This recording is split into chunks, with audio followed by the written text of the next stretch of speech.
చిన్న పాప ఏది తాకినా బంగారంగా మారుతోంది. బట్లర్ ఆమెను ఆపడానికి ప్రయత్నించినా ఆమె వేదానికి చేరుకోలేకపోయారు. 10 మిలియన్ యువాన్ విలువైన ఒక వాసు దగ్గరకు ఆమె నడుస్తూ వెళ్తుండగా అమ్మ కోపంతో అల్లరి చేయకమి అని అరిచింది. పాపకు చాలా బాధ వేసింది. ఎవరికీ ఏమీ చెప్పకుండా రోడ్డుపైకి వెళ్లిపోయింది. తాను మంచి మనిషిని అని నిరూపించుకోవాలని నీళ్లపై ఉన్న ఒక రాయిని తాతగానే అది బంగారంగా మారిపోయింది. ఆ బంగారాన్ని ఒక మహిళకు ఇచ్చేందుకు ప్రయత్నించింది.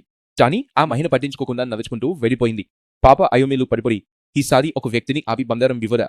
అప్పుడు ఆమెను మోసగత్తే అనుకుని బంగారాన్ని నేలకేసి విసిరేశారు. పాప నిరాశగా అక్కడే కూర్చుని ఏడుస్తూ ఉండగా పక్కన ఉన్న భిక్షదారు ఆమెలా బాధపడుతుందో చూసి తమ దగ్గరున్న ఒక ముక్క బ్రెడ్ ఇచ్చారు. పాప ఆనందంగా అది తింది. ఇంకా ఆకలిగా ఉంది అని చెప్పగానే ఆ మంచి మనసున్న దీక్షగారు 2 నాణేలు ఇచ్చి మరింత బ్రెడ్ కొనుక్కోమన్నారు. ఆ మహిళ ఎందుకు భిక్ష మరుగుతుందో ఆసక్తిగా అడిగిన పాపకి ఆమె తన బిడ్డ చాలా అనారోగ్యంగా ఉన్నారని, చికిత్సకు చాలా డబ్బు కావాలని చెప్పింది. పాపకి చాలా బాధ వేసింది. వెంటనే ఆమె బట్టల జిమ్మెను తాకగా అది బంగారంగా మారిపోయింది. భిక్షగారు అది మాంత్రికం అనుకుని ఆశ్చర్యపోయారు. పాప ఆమెను మేలుగా ఒక బంగారు దుకాణానికి తీసుకెళ్ళింది. వాళ్ల బట్టలు చిల్లిపోయినవని చూసి దుకాణం ఉద్యోగి వారిని బయటకు పంపించాలని చూశారు. అదే సమయంలో మేనేజర్ వచ్చి ఇంత భారీ బంగారు దీన్ని ఎప్పుడు చూడలేదని ఆశ్చర్యపోయారు.